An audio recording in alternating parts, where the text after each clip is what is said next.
तो आइए हम लोग जानते हैं एमनियोसेंटेसिस टेस्ट क्या होता है। आइए समझते हैं क्या होता है एमनियोसेंटेसिस टेस्ट।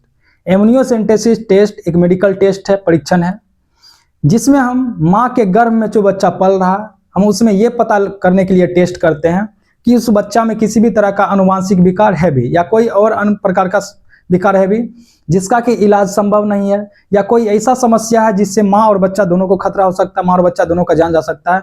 तो इसलिए हम क्या करते हैं जी, एमनियोसेंटेसिस टेस्ट करते हैं। अगर मान चलिए माँ के घर में जो बच्चा पल रहा उसमें कोई इस तरह का विकार पाया गया जिससे माँ और बच्चा दोनों का मृत्यु हो सकता है, तो उस समय हम क्या करते हैं, MTP act, medical termination pregnancy act के तहत हम क्या करते हैं, गर्भपात करा देते हैं, यानी कि एबॉर्शन करा देते हैं। मेडिकल हेल्प की मदद, मेडिकल का हेल्प लेते हैं हम, जो एक्ट है उसके अनुसार हम क्या करते हैं, उसका एबॉर्शन करा देते हैं। तो एमनियोसेंटेसिस टेस्ट क्या होता है, माँ के घर में जो बच्चा पल रहा है उसमें किसी भी तरह का आनुवांशिक विकार है भी उसको पता करने के लिए किया जाता है। आइए देखिए हम लिख दिए हैं, एमनियोसेंटेसिस एक प्रसव पूर्व परीक्षण है। प्रसव पूर्व मतलब क्या, बउआ का जन्म देने से पहले, यानी कि बउआ जन्म दे लिया तब टेस्ट होगा। एमनियोसेंटेसिस प्रसव से पहले होता है, यानी कि माँ के गर्भ में जब बच्चा रहेगा उसी समय ये टेस्ट कराया जाता है। परीक्षण है जिसमें गर्भवती महिला के पेट से सुई की मदद से हम क्या करते हैं, एमनियोटिक द्रव निकालते हैं। एमनियोटिक द्रव क्या होता है, फीटस के आसपास का द्रव होता है। ये द्रव क्या करता है, बच्चा को शौक से बचाता है या किसी भी प्रकार के झटका से बचाता है, यानी कि बाहरी आघातों से बचाएगा। कि हम क्या करते हैं, थोड़ी सी मात्रा लगभग 10 से 20 ml हम निकालेंगे, हम नहीं, जहां टेस्ट कराने जाइएगा निकाली जाती है। और इस द्रव का परीक्षण यह जांचने के लिए किया जाता है कि शिशु में कोई आनुवांशिक या गुणसूत्र संबंधित विकार है भी। कौन कौन सा विकार हो सकता है, जैसे कि सिकल सेल एनीमिया हो गया, हीमोफीलिया हो गया, डाउन सिंड्रोम हो गया, मस्कुलर डिस्ट्रोफी हो गया, ये सब क्या आनुवांशिक बीमारी, हम आपको जेनेटिक्स में पढ़ाएंगे। आपसे इसमें क्वेश्चन किस तरह से पूछा जाएगा, आपसे पूछा जाएगा बताइए एमनियोसेंटेसिस के दौरान किस बीमारी का पता लगाते थे, ये सब ऑप्शन में रहेगा, आप टिक लगा लीजिएगा। तो याद रखिएगा ये सब बीमारी क्या आनुवांशिक बीमारी है। ठीक, अब हम जानते हैं कि ये कब किया जाता है। तो याद रखिएगा जो दूसरी तिमाही है इसमें किया जाता है 16वें से 18वें वीक या 4 से 5 मंथ तक।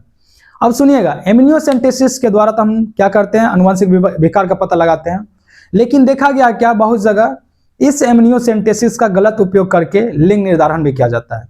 यानी कि माँ के गर्भ में जो बच्चा पल रहा है वो बेटा है या बेटी है, इसका भी पता लगाया जाता है। इससे क्या है कि जो कन्या भ्रूण हत्या है उसमें बहुत ज्यादा बढ़ोतरी देखने को मिला है। यानी कि अगर माँ के घर में जो बच्चा पल रहा अगर लड़की है तो उसका क्या किया जाता है जी, भ्रूण हत्या कर दिया जाता है, जो कि गलत बात है, बिल्कुल गलत बात है, समाज में कुरीति है। और हम ये कह सकते हैं जो ये एमनियोसेंटेसिस टेस्ट होता है ये इसके लिए बिल्कुल नहीं बना था कि आप माँ के घर में जो बच्चा पल रहा है वो लड़का है कि लड़की, ये पता करिए। आपको सिर्फ क्या पता करना, जो आनुवांशिक विकार है वो पता करिए, या कोई ऐसा खतरा है जिससे माँ और बच्चा दोनों की मृत्यु का चांस है, ये मतलब इसको पता करना। ठीक, लेकिन इस एमनियोसेंटेसिस का गलत फायदा उठाया जाता था। इसके लिए एक एक्ट आया था 1994 में, देखिए क्या लिखे, PCPNDT, preconception and prenatal diagnostic technique act.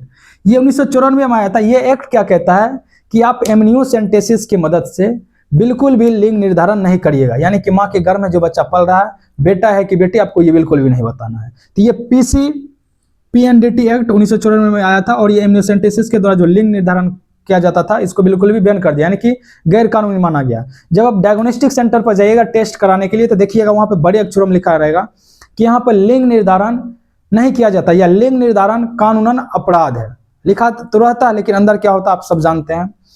तो एमनियोसेंटेसिस टेस्ट क्या होता है समझ गया आप लोग। अब हम लोग पढ़ेंगे जनसंख्या विस्फोट के बारे में, कि जनसंख्या विस्फोट कैसे होता है, इसको किस तरह से रोकना। जनसंख्या विस्फोट मतलब सिंपल क्या, जनसंख्या एकदम तेजी से बढ़ने लगा। आइए लिख लीजिए इसको,